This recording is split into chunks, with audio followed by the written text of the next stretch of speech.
Hey, Brad. Thanks again for jumping on the Digital Marketing Healthcare podcast. We're excited to have you. Looking forward to just getting into the accounting industry and just really learning about all the different topics and strategies that you help a lot of dental practices with. So, before we jump into that, I would love for you to just open up and kind of give some background and history of your experiences and where you are today. Yeah, sure. I appreciate it, Lamar, and it's great to be here. My name's Brad McKeiver, and I'm with Aprio, which is a CPA-led advisory firm, and I run our national dental industry niche, where clearly we focus on working with dental practice owners and dental students alike and dentists throughout their life cycle. Really try to take the stance of, as a CPA, we certainly are there on their accounting and tax side, but more importantly, we want to help guide them through the decision-making process that they have in their lives, right? So at different stages of their life, they have different goals. And we want to take that industry-specific stance with them so that we can share the experiences and focus on that day in, day out with our client base. Gotcha. That's awesome. And so give me some insights of, how long you've been in this industry. How'd you get to where you are now? Yeah, so I've been doing the dental CPA focus for about a decade now. Oh, wow. Prior to that, I had some financial advisory and wealth management background. I actually also sold orthopedic and trauma equipment. So Lamar, I know you played basketball in college. I did as well, and I had so many injuries that I spent so much time in the training room that I think I picked up some healthcare tidbits here and there. So I sold orthopedic and trauma equipment for a while as well, and but for the last decade, I've been focused on kind of the CPA world and specifically working in the dental industry niche. Awesome. Awesome. Yeah. So you played at Campbell. Is that correct? The Fighting Camels, yes, sir. Nice. Nice. And to that point of, you've been doing this forever. What makes Aprio different? Yeah, so a little history on Aprio and kind of, I guess, more background on myself. When I broke into the CPA world, I was part of a 3 or 4 person firm. Okay. A few years into that, I bought that firm and continued to grow it to about a 12-person firm as we began to focus more and more on, being specific with our clients in the dental space. As we began to grow, one of the things that was important to me was being able to continue to evolve with the technology needs of our industry and of our client base, to be available to answer their real planning questions rather than basic blocking and tackling.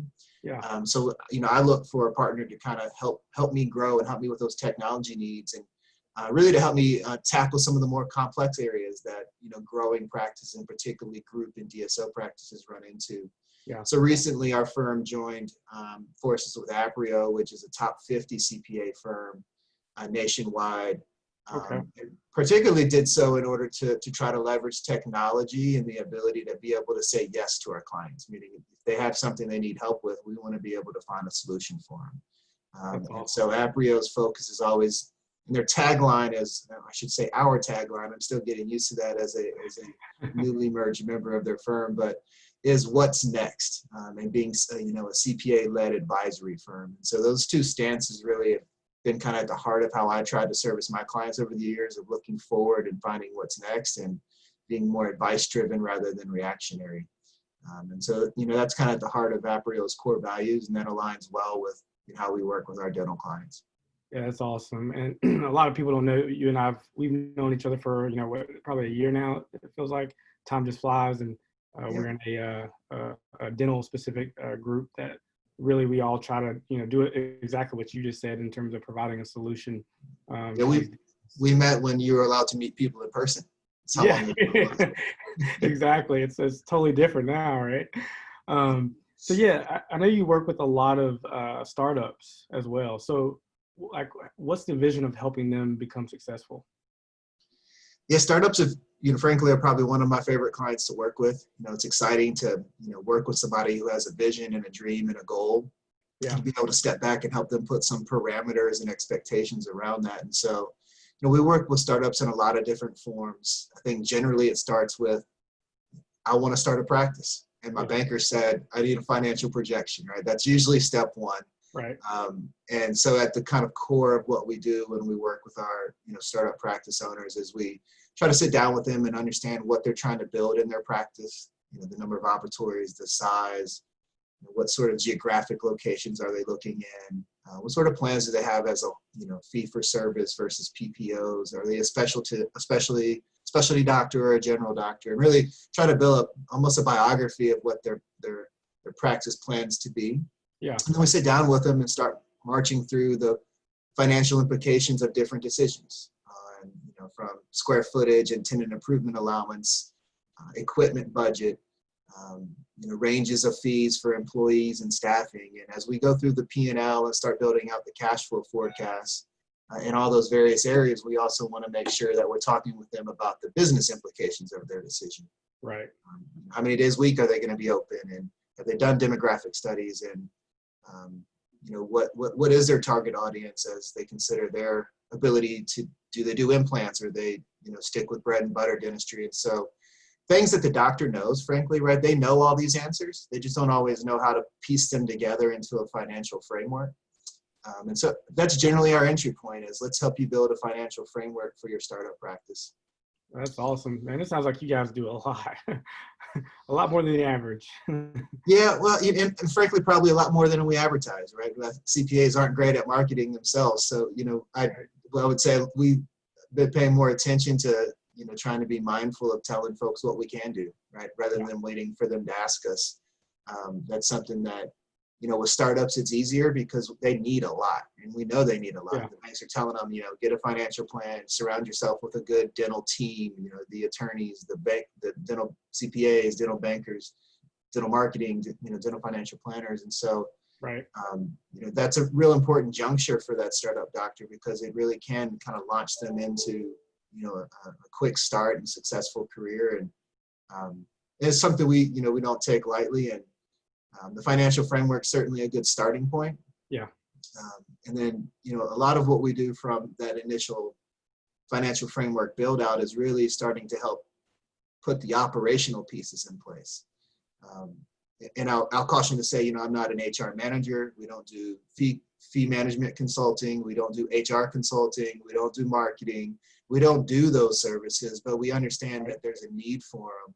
And as that practice owner is thinking about their budget on spending for different layers of their operational components, right, we want to help them understand the financial side behind it. And then, where needed, help them find their solution, right? So if they're looking for somebody to help them with their employee handbook, we want to help them source through solutions to see what's the right fit for the type of practice they're going to build. Yeah, that's awesome.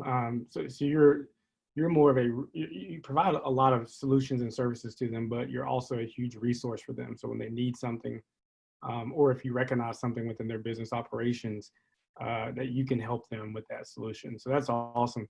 Are you guys like, where do you service? Like, where are the areas that you focus on helping these type of clients? Yeah, sure. That's a great question. We work with, doctors throughout the Southeast and into the Mid-Atlantic.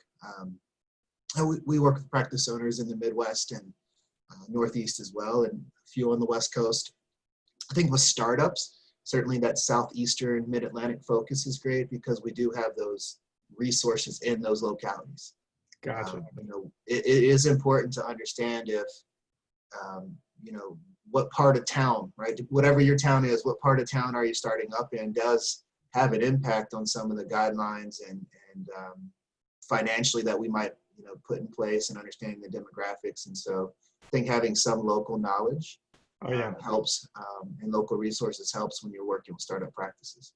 Yeah, I agree with that 100%. So like as a marketing firm, when we help dentists, our focus is really understanding obviously their audience and their targeted patients, but that area that they're targeting, because like I live in Ballantyne, so for me, I need to know that they can still get patients from Blakeney and the Stonecrest area. So like those are smaller they're not even really towns, but they're areas within Ballantyne. So you want to know how to market to those areas too, because people still search for those type of keywords.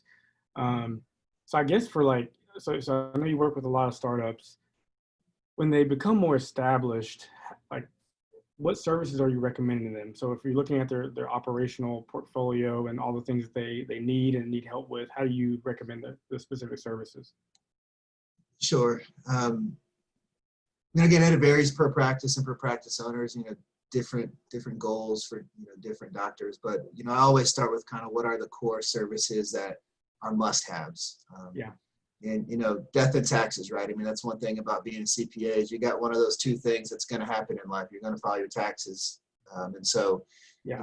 when we think about our core services, clearly tax is one of those things that we want to make sure we stay on top of with our practice owners, so that encompasses not only income taxes and tax strategy and planning to reduce liabilities, but it also includes, business personal property tax listings in their given counties, being compliant with sales tax, laws and how those are being more aggressively tracked by many states now for dental. Of course, payroll taxes and making sure those are on, being taken care of as well. And obviously tax strategy, right? I mean, nobody wants to pay taxes, but we want to make sure that while not paying taxes, you're doing it ethically and according to law, but you're also doing it with an eye towards your business strategy. And so if you have a growth strategy in mind and you keep drilling down your taxes and, writing off everything under the sun, but then you go to the bank and say, well, hey, I'm doing great. The bank looks at your tax return and they say, well, not according to your tax return, right? You need to get your income up before we can lend. And so we do focus on tax minimization, but in a thoughtful way that matches your goal set. And that is really at the heart of taxes, and what our kind of third bucket of services is bucket number 2, which I always talk about and call accounting services, right? And so Warren Buffett's credited with saying accounting is the language of business, and I think really what that means is without good solid financial numbers, your balance sheet, your profit and loss, your cash flow, right? Those are your decision-making tools, right? Whether it's a tax decision or a business decision, you need to have those updated and accurate on a regular basis to help kind of inform you with decisions. Right. So accounting is what I consider to be our most important service, because it does give you that benchmark industry analysis. It allows you to see your cash flows, allows us to do good tax strategy, and allows us to really help in our third bucket, which is what we call advisory services. And frankly, that's kind of a catch-all, right? It means a lot of different things. It could be, I want to add an associate, can I afford to do that? Or am I ready to buy my building? Thinking about adding employee benefits plans, health insurance, 401ks, or my staff now are thinking about a staff incentive bonus plan. Can you help me plan one of those out? Yeah. Any number of questions that pop up, with those industry benchmarks and accounting financials in place, we can have an intelligent conversation about it, right? We can look at the free cash flow, how are you compared to industry averages, and make an educated guess on, hey, if we decide to add an associate, here's what the outcomes are going to be, right? Here's what we expect them to be, and then let's track those over the next couple months to see if we're doing the right things. And so those are our core services. I think when we get beyond that, there's certainly a lot of specialty planning that comes into place, whether it's cost segregation studies for practice owners who buy their buildings. That's a huge opportunity from a tax savings perspective to find some free cash flow. That's a pretty common one, as well as just considering equipment purchases and depreciation write-offs, or the timing of those and the kind of the debt structure that might make sense are pretty common year-to-year things that we're working with practice owners on. That's awesome. So with all the things that you guys provide as a service, when do you typically see those conversations as they relate to you making recommendations to a lot of the the professionals that you're connected with that provides dental whatever that solution is they provide? That when do you typically see that conversation happening in the process? Yeah, good question. I mean, so it certainly varies, right? I mean, with startups, it's kind of continuous as they're growing their practice, and every kind of stage they hit, they're ready for another decision. They build out 2 ops and they have a marketing plan in their website. Now they're looking for ops 3 and 4, and you're reconnecting with supply reps. And for established practices, we like to get in the cadence of monthly financial statements and then some sort of quarterly or semi-annual advisory meeting where we're sitting down and reestablishing goal sets and reviewing them, kind of where are you at, right? Yeah. And really looking at the P&L and understanding, well, all right, your commentary and your goals are that you want to increase cash flow for, to be able to add a retirement plan, and you think your margins are a little off on the staffing side. Well, let's dig down into that decision and kind of go through a decision tree on, well, what areas can help with that cause, right? Right. Let's look at the staff hourly and salary rates. What sort of scheduling are you running?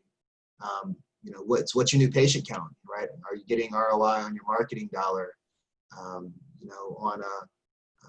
Are you running a staff incentive plan, but maybe it doesn't have a good structure, and so they're hitting incentive every month, but you're sending too much out the back door, and you are growing. You're not getting any of it down to the bottom line.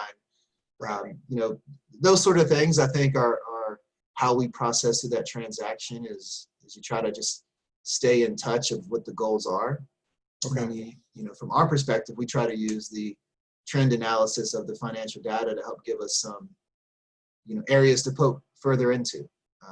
And at that point, Lamar, you probably get this a lot when you're talking about marketing. I find that our doctors know their answers. Oh yeah. They aren't always just asking the right questions. And right. When asked the right questions, they're like, oh yeah, we just need to do A, B, and C. And, they tend to know. It's just, they're so busy practicing, especially post-COVID, they're so busy right now with patient demand, it's hard for them to have that business mindset. Yeah, you're exactly right. And speaking of COVID, a great, segue or transition with a lot of these doctors that you're working with, how do you help them to continue to grow as they reopen and then also engage with the existing patients? Because that's two different aspects of, their business model as we all try to figure this thing out with this pandemic happening. So what are your thoughts on that?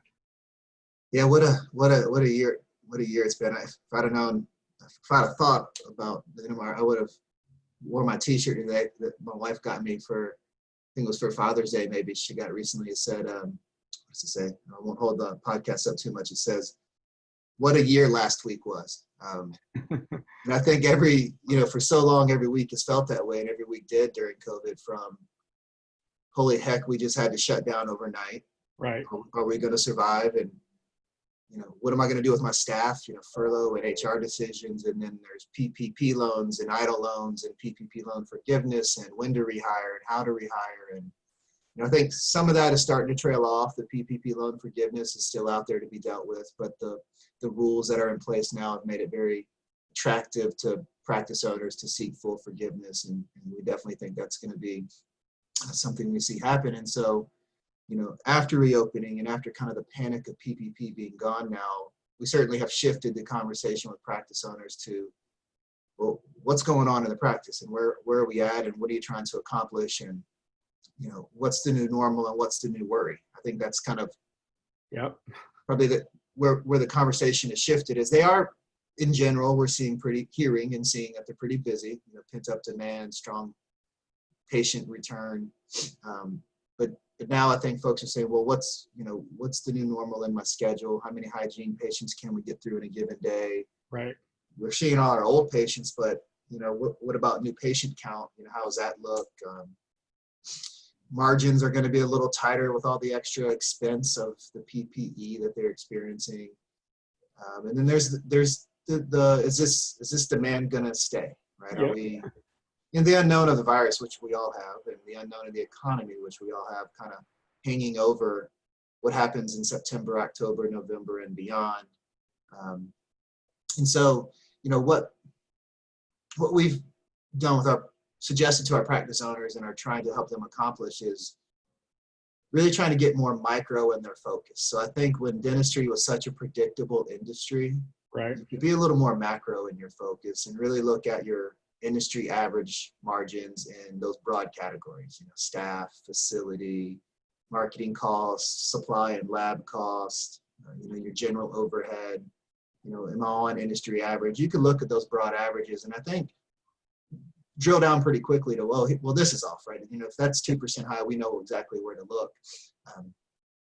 Our suggestion now is that we have to just be a little more micro in our analysis as you're considering, like, where's my practice headed? Yeah. Heading, I guess is the right tense there. Where's my practice heading is to try to be a little more, micro in your focus and actively managing it, rather than a lot of times it was a historic management of it. Like we looked backwards at, look at the last 3 months trends, our revenue's flat, we're trying to grow. Maybe we need to beef up our marketing efforts, or something going wrong with our treatment, closing internally, or whatever it might be. Now our suggestion is maybe we need to be a little more active in that, right? So let's set weekly goals. Let's look at scheduled production. Let's have more of an active stance on the revenue side, because I still, from a financial aspect, believe that dentistry is still led by revenue, like most businesses, right? But sure. It's still led by revenue. The revenue will drag the expenses. Not that you can ignore the expenses and order all sorts of crazy PPE stuff that you don't need, but it's all about patients and seats and what's being produced once those patients are there. Right. And I think that if you're focusing on some revenue metrics, weekly/daily, that can really assist you in understanding like what might we need to tweak in our scheduling or our reappointments, or can we do something different with treatment consulting, so that as we're social distancing and trying to spread out the patient in and outflow, we're able to see a couple more bodies a day. Right. And again, what I think what the entire industry is experiencing is, I don't know that anybody necessarily has the right answer right now. There's a lot of community share of information of, hey, I tried this seemed to work, and this didn't work. Don't, I've had a couple practice owners tell me that. He's like, I know you talk to owners all the time, tell them not to do this. That was a terrible idea. I thought it might work, and stick away from that one.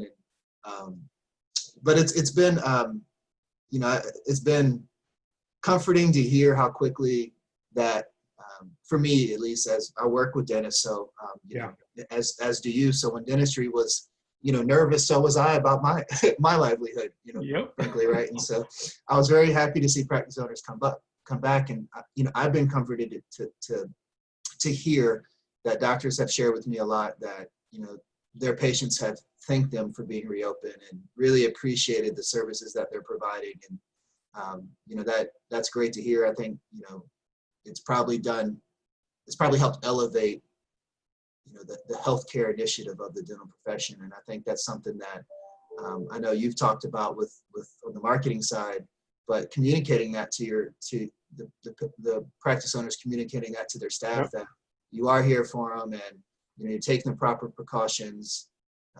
Those things seem to be working, right? From what I'm hearing. Yeah, that's a really good point. So I really like how you touched on kind of the weekly focus versus looking at historical data. And from a marketing standpoint, the biggest opportunity we're finding is just the messaging, just communicating, like you mentioned, across different marketing mediums of, your operational situation. Are you open? How many hours are you open? What type of patients are you seeing? And by communicating that, you may get new patients. You're going to help your existing patients feel comfortable because they may have, an oral issue that they're dealing with that they need to, have seen.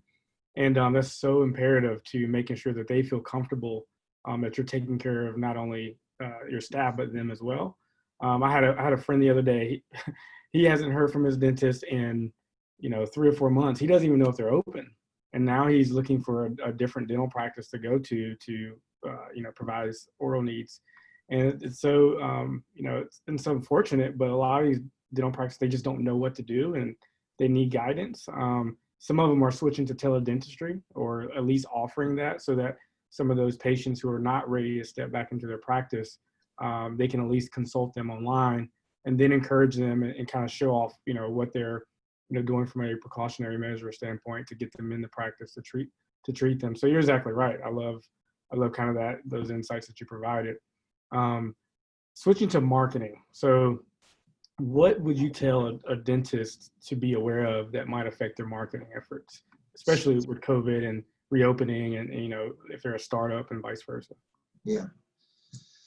Right. As I mentioned earlier, not a marketing expert by any means, or HR, some of the other things. So we always try to tie financial numbers to operational decision making. I think that's kind of been my goal as we've gone through building out how we approach the dental CPA side of it. Is numbers are only as good as much they help you, right? I mean, throw a billion numbers on paper, but they don't help you get to a conclusion that betters your day, betters your life, betters your business, and they're just numbers.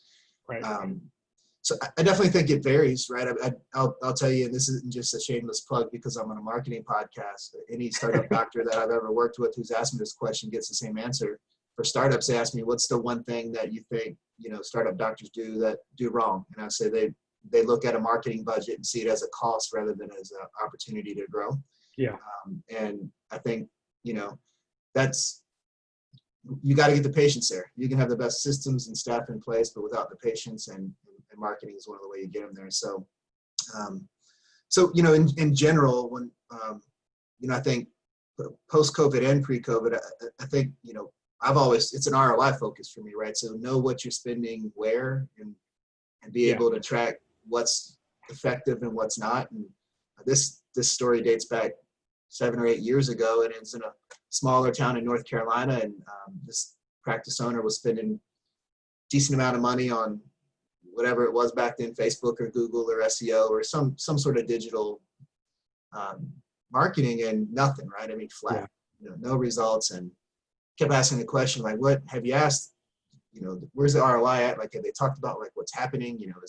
Is it just they're getting calls, but they're not converting them, or whatever it might be? And she said, no, we hadn't really asked about it much. And so I started asking around, and, on a whim, one of the office manager or somebody in the office said, well, that's just not how we get business. We need to put an ad in this magazine, right? This local newspaper magazine thing, right? And they did, and the practice got a ton of patients. Wow. I think the moral of the story wasn't necessarily don't do social media advertising or go do print. It was know your market, right? And don't be afraid to ask, like, hey, we're trying this. What are we doing wrong? I'm not seeing results. Right. So I guess, results driven, understand where the money's going, and be able to track it. Not only track it to, is it, because I think you could probably talk more about this, but sometimes you're getting a lot of new calls, but you're not converting them. And so that's another thing there, that it's a data point, right? I think it's another number to help you understand where to focus. We often get asked the question, this is a pretty popular one for me, is what's the budget for marketing, right? What should I spend? And I think it varies, obviously, for size of practice, location, and the type of marketing. When you talk about industry averages, we usually use percentages of practices, and for practices that are trying to grow at all, right? 2% on the low end. We see practices spending up to 6 to 8% if they're really trying to supercharge their growth. And around 4 or 5% is a reasonable average that we're seeing on a monthly basis. So that range is kind of all over the place, but that is a very, very common question we get. I think it definitely depends on what you're trying to accomplish with your practice growth. Yeah, it's really good points there. And what's crazy is that when we work with, or like, let's say we start talking, or we're engaging with a new dental practice, and we look under the hood of their website, we'll see that like they're not ranking in Google, they're not getting a lot of visibility through social media. And to your point, they've just been paying this money and don't really know what they're paying for. And we see this with a lot of marketing agencies. They're not tracking actual patient numbers. Because there's measures that you can put on the back end of a website. There's lead CRMs that you can integrate within their website and through their call tracking, just to be able to show them, hey, here's how we're going to track calls. We're going to update those calls and track the leads based on what type of call it was, just to understand, to your point, ROI and what's your actual patient flow from online marketing. And we just see this a lot of the time. They just don't know what they're paying for. They'll look at a report and it shows that their traffic was up, 10%, but it's like, okay, how many patients did you get? and then I think why being niche in the dental space, you've seen certain situations or issues with another dentist that you probably could, apply to another dental practice that's having the same issue. Maybe different because of the area, but what we'll see is that, working with mostly dentists, being a partner with LocalMed is just a online scheduling software. There's not one dentist that we haven't put on this software that's canceled it. It's literally like, especially for millennials, right? They move in a million different directions. They probably want to book an appointment at night or on the weekends. And if they can see a 24/7 online scheduling app on your website, and that app syncs within your patient management system, and literally they can just, enter their information, show up, and they're ready for that appointment, and they can see what's happening on your schedule. that's been a huge conversion lift. But a lot of agencies, if they're not dental specific, they may not even know about local med. So just things like that, as you mentioned, it's really being able to track ROI, being able to track patient numbers, being able to show conversions and how you can help lift conversion is so critical from a marketing standpoint. I guess like the last question for you would be, when it comes to just helping dentists, regardless of what the solution or issues they're facing, what's one big advice you would give them during these uncertain times, especially? Yeah. Well, a shameless plug, of course, right? Get a great dental CPA. That solve all your problems. Exactly. That's a. I think you asked that question pre-COVID versus post-COVID. Maybe we get different answers. I think in kind of a traditional business sense, I'd say, I think it probably would equate to both, but know your goals. Yeah. I'm, and not just what is my revenue target, right? I mean, that is a goal, and that's an important one to know as well. But Right. what ends are we working towards, right? Are we 7 years from retirement and you want to build your valuation up? Are you looking to grow locations? Are you, looking to reduce your work life or improve your work life balance, and you want to cut a half day? Right? You realize during COVID, maybe you realize how hard you've been burning it, and you enjoyed the lifestyle that COVID provided while you were out of the office or out of the practice. So I think know your goals, and then you build your financial framework around that. Again, it's planning and forward looking that I think are kind of at the heart of your the high level, right? What's the one high level thing you can do is know your goals. Right. I think from a perspective of what's a tangible best practice. Again, I'm a tax guy at heart, right? So I think I'm a tax and numbers guy, so I'll bring it back to that is, I think if a practice owner to really grow and understand their practice, to start to learn their financials as much as their stomach allows them, right? Some practice owners just hate it. They don't want to know. They don't want to look at anything. And we love you for that, because you make our lives. You need a CPA, but I do find that the practice owners that are willing to sit down and learn a cash flow statement with me and how that equates to taxable income, they really can make better business decisions in real time. So if you think about it, I know my goal. Now I understand I at least understand some of the fundamentals of how to get there. Now, as you're thinking about your practice and all the different ways a practice owner manages it, from making marketing decisions to staffing to benefits to supply management. Now they kind of understand, well, if I do this, here are the 2 or 3 financial implications that might take place. And whenever in doubt, right? If you kind of know the basics, whenever in doubt, it's easier to pick up the phone and say, hey, something feels off to me. Like, what do you think about this, right? Yeah. So I think those are maybe kind of one and the same. Kind of know your goals financially, and then understand how to try to reach them. But planning, there's a great John Wooden quote, and maybe but there's something there about planning and practice makes perfection, and so something along those lines I'm a big advocate of. Yeah, that's awesome, man. And I think everything you hit on today was just so important and imperative for a lot of these dentists to hear, especially during these uncertain times. A lot of them are more online searching, asking more questions. It's like they're able to breathe but not breathe, because they're actually spending less time at the practice.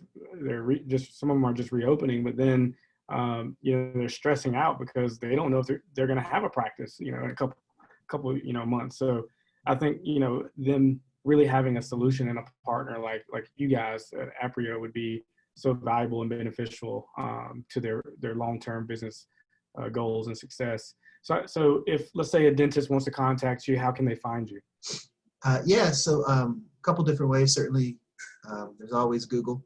I'll be out there somewhere. But my direct email, I can try to spell it out here for everyone, is Brad, BRAD .McKeiver, MCKEI, V as in Victor, ER @aprio.com. Or you can just go to yourdentalaccountant.com, and you'll find our dental specific landing page there, or aprio.com, and search for me in the people box. So a few different ways to find me.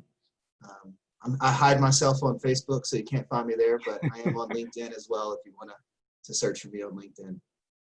I'm Yeah, not. Oh, my wife tells me I need to get on Instagram. I'm not quite cool enough for that yet, but maybe soon.